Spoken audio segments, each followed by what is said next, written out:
Well, howdy, Crossroads, and happy Weather Wednesday. I'm Sunrise meteorologist Parker Cox, looking at your forecast for your Wednesday and maybe what you could expect for later this week as well.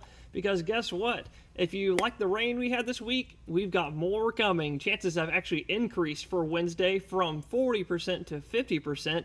We're going to look at those chances here in just a second because all the rain chances that we're going to have, not just today, but for the next several days, are going to be coming out of the Gulf because right now we have a lot of leftover tropical moisture. You can see some of it right there on the satellite.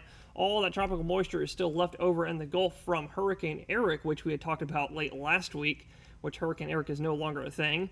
But right now you can see, looking at your future tracker, we're going to have that good chance for rain today. Like I said, 50%. And that's going to go for some scattered showers and maybe a few weak, non-severe thunderstorms out there between the hours 10 a.m. all the way up until, I'm thinking, maybe 5 or 6 p.m. time today.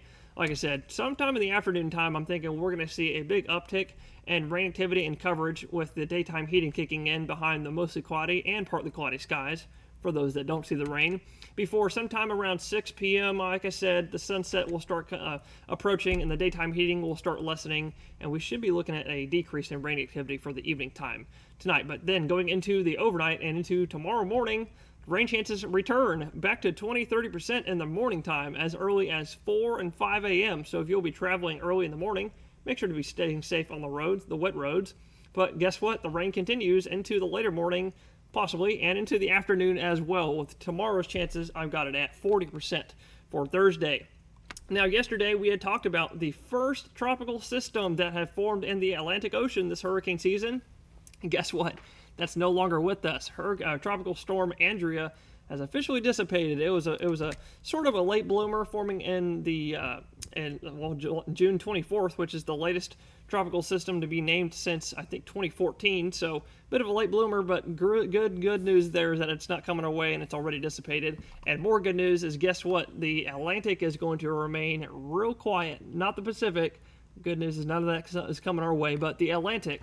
Let's talk about that. That's going to be real quiet over the next probably 2 to 3 plus weeks because we've got a monster plume of Saharan dust that is currently tracking all the way across the Atlantic right now as we speak. That will probably be making an entrance into the Crossroads by this weekend. That might slightly diminish our air quality. We're going to be monitoring that for sure. But more importantly, it's going to limit any tropical development for the next 2 to 3 weeks. Thanks to lower humidity in the upper levels of the atmosphere. But for more updates on the forecast and the rain that's coming for later this week and into next week, you can tune in to 25 News Now at 5, 6, and 10 o'clock with Chief Meteorologist Michaela Perez, or Fox 19 at 9 o'clock. Or to see me again, you can tune in to Sunrise on Thursday morning from 5 to 7 a.m. Again, I'm meteorologist Parker Cox. And until I see y'all tomorrow for your thunderous Thursday, Friday Eve, y'all have a wonderful weather Wednesday and enjoy the rain if you see it. And gig 'em.